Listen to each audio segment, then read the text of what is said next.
Hello বন্ধুরা, good morning. Welcome back to my channel Shilpa's ব্লগে তোমাদেরকে জানাই অনেক অনেক ভালোবাসা। আশা করছি তোমরা সবাই ভালো আছো, সুস্থ আছো। আমিও ভালো আছি, সুস্থ আছি। আজকের দিনটা এখান থেকেই শুরু করছি। তো চলো আজকে কি কি করছি সেটাই তোমাদের সাথে শেয়ার করব। দেখো, সকাল সকাল রান্নাঘরে চলে এসে মুগ ডালটা হালকা করে একটুখানি ভেজে নিচ্ছিলাম। মুগ ডাল তো সবসময় হালকা করে ভেজে নিয়ে রান্না করতে হয়। কী রান্না করব বলো তো আজকে? তোমরা কি কিছু আন্দাজ করতে পারছো? যদি আন্দাজ করতে পারো এক্ষুনি যাও গিয়ে কমেন্ট করো যে আমি কি রান্না করব আর কি শেয়ার করছি তোমাদের সাথে। সেটা যদি জানতে পারো কমেন্ট করে জানাও।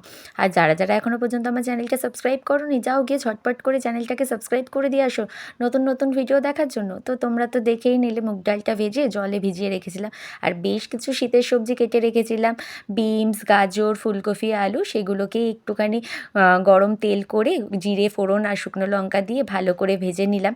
ভালো করে ভেজে নিতে হবে ফুলকপি আর আলুটাকে, একটু ভালো করে ভেজে নিতে হবে, কারণ হচ্ছে ফুলকপির তো একটা স্মেল থাকে।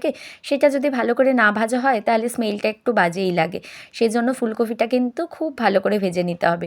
তারপরে দেখো ফুলকপি আলুটা ভাজা হয়ে গেছে। তারপরে তোমার যা যা সবজি কেটে রেখেছিলাম, শিম, গাজর, বিনস, তারপরে একটু কড়াইশুঁটিও দিয়ে দিলাম। একসাথে সব সবজিগুলো একটু ভালো করে ভেজে নেব।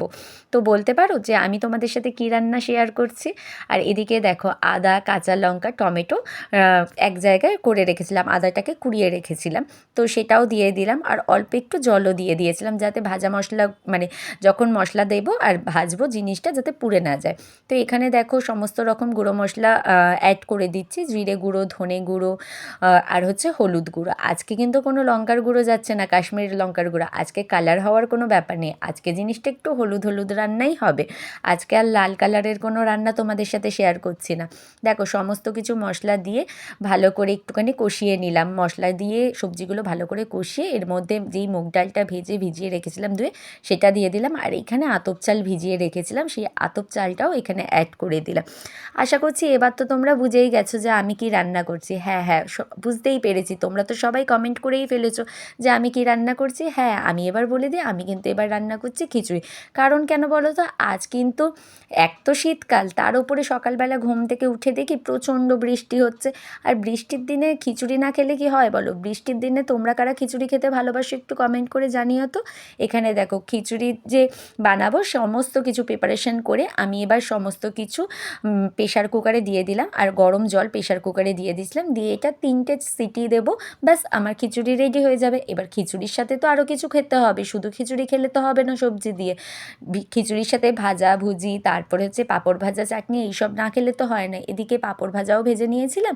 আর এদিকে দেখো কিছু আলু ভাজা, পটল ভাজা, কুমড়ো ভাজা, সরি পটল ভাজা ছিল না, কিন্তু আমি অনেক সময় পটল ভাজি তো তাই তোমাদের সাথে বলে ফেললাম যে পটল ভাজা।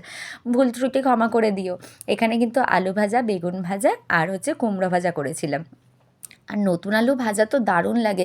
আমি জানো তো এই সিজনে এই প্রথম নতুন আলু ভাজা এরকম গোল গোল করে খেলাম, দারুণ খেতে লেগেছিল। এখনই আমার আবার খেতে ইচ্ছা করছে যখন আমি ভয়েস ওভারটা দিচ্ছি। আর এদিকে দেখো কুমড়োগুলোও লম্বা লম্বা করে কেটে নিয়েছি, কুমড়োগুলোও ভেজে নিচ্ছি। কুমড়ো ভাজা খেতে কাদের ভালো লাগে গো জানিও। আর এদিকে আরেকটা কড়াইটা দেখে কোনো বিচার করো না কিন্তু, কেন কালো কড়াই? এই কড়াইটা এরকমই কালার, এটা অ্যাকচুয়ালি ননস্টিকের কড়াই, সেই জন্য এই কড়াইটার এরকমই কালার।